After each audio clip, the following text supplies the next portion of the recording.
I want to thank the appropriators, the senator from Mississippi, all of those who work for the entire Senate to do what the members here ask as far as to look out for their states. I don't call into account their motives at all. But I think as members of the Senate, we have to ask ourselves, is the way we're doing this working? We can have all the theoretical arguments we want, but what we have here is trillions of dollars of debt, many, many wasteful projects. The trust in our government is at all-time low. And the earmarks that we are sending out all across the country are mostly now with borrowed money. So we can talk about our theories all we want, but what we're doing is not working. And perception is reality, and with all of our debt, the corruption, the waste, every American has a right to question what we're doing right now.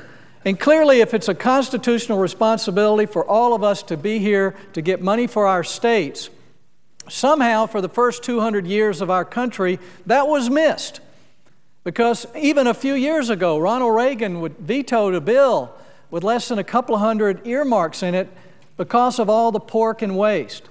But now we're in the thousands and tens of thousands. It's out of control. The waste and the fraud and the abuse is so obvious that it's time we see it here in the Senate. If you look at the Constitution, a couple of principles are clear. They expect uniformity across the states, non-preferential treatment, and that's not what happens with earmarks.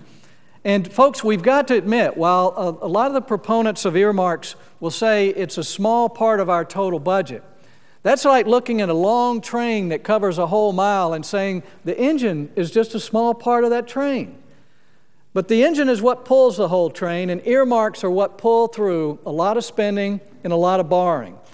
Just going back 1 year, the big bailout bill, almost $1 trillion, failed to pass the House. And then they added earmarks, and it passed. Following that was a stimulus bill, a candy store of earmarks. After that, the omnibus bill with thousands of earmarks that sailed through the Congress. And even the health care bill with the Nebraska kickback, the Louisiana purchase. Americans now know that we buy votes with earmarks. Isn't it time we just take a time out for 1 year and see if we can reform the system? Some of the reforms that people are talking about, that we've been talking about for years, that we haven't done. It's time to admit that what we're doing is not working. The House of Representatives yesterday, the Republicans led the way, and they don't agree on how to deal with earmarks long term, but they agreed that it's enough of a problem that they decided to take a 1-year moratorium on earmarks. The House Republican Conference voted to eliminate earmarks for 1 year, and it gives us a chance to take a time out and try to work on this. The argument here that if we don't do earmarks, the administration will do it. Folks, we have every power here by the way we appropriate to disallow the use of funds for certain things. We could not only here do what we're supposed to, which is pass bills that provide funding for programs, and then provide the oversight for the administration, and require that they only use the funds in a non-preferential formula-based way or competitive grants or bids. We have every way to restrain the way the administration uses the funds that we appropriate.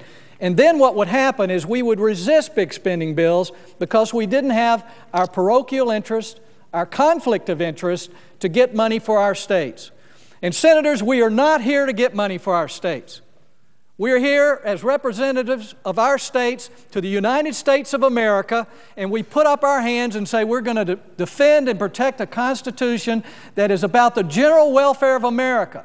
And we cannot continue to come here every day and talk about our unsustainable debt and then say I've got to have $1 million for my museum or my local sewer plant, when in fact this is borrowed money. We don't have the money we need to keep the promises to seniors that we've made for Social Security and Medicare and defend our country. Yet we spend most of the year trying to get earmarks for our local communities so we can do a press release, so we can talk about bringing home the bacon. And a lot of these projects may have merit, But what doesn't have merits when we forego the interest of our nation, the general welfare of our people, so that we can do our press releases on our tens of thousands of earmarks. It's time to bring it to a close, at least for 1 year. The House has taken a bold stand, at least on the Republican side.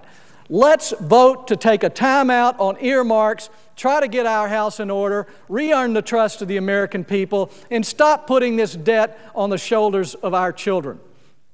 We have a chance in a few minutes to vote on a moratorium of earmarks for 1 year. This is the very least that we can do for the people of the United States of America. All of these arguments we can push aside. What America thinks right now is true. There is a connection between the waste, the fraud, the abuse, the debt, the borrowing, and earmarks. There's no question about it. I implore my colleagues, set aside the self-interest for one vote. Let's do what's best for our country and vote for a 1 year timeout on earmarks. Thank you, Mr. President.